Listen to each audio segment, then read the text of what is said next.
Panda guys. Ang laki pa.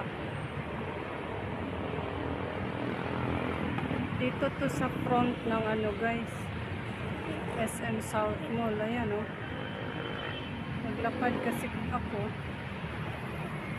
Dito to sa pinaka-front talaga.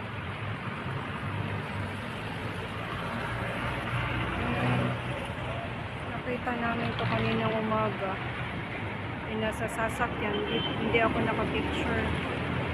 Ipag-uwi, nilakad ko. May chance akong pumunta dito. Diba? Tapos doon na tayo dadaan sa likuran nito. Hindi na ako babalik dun sa pinaka-main kasi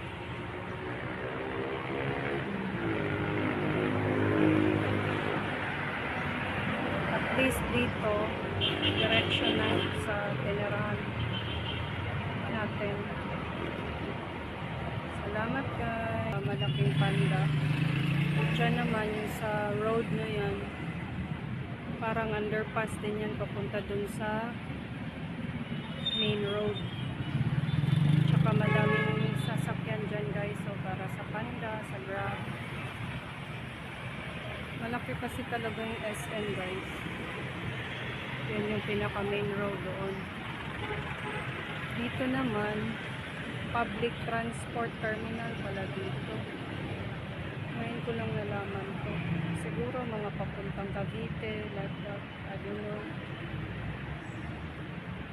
Dito tayo sa gilid ng SM guys. Ang taas ng building nito.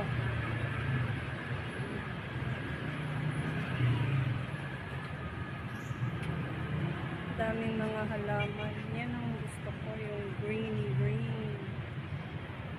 Green is, diba? So, hindi na tayo dumaan sa pinaka-main ha. Dito na tayo sa gilid. Ayan, daming mga sasakyan ito. North Drive. Yan o, traffic pa din pala. Hapon na kasi din yung church guys. Diyan ako pumupunta tuwing Sunday. Malapit lang diba? Tapos ito, straight mo lang to. Doon na tayo nakatira. Merong door 6, merong door 5, ganyan. Dito talaga ako dumadaan pag nasa church. Pag sa kabilang bahay, sa 5 months naman ako. O diba? Bye guys!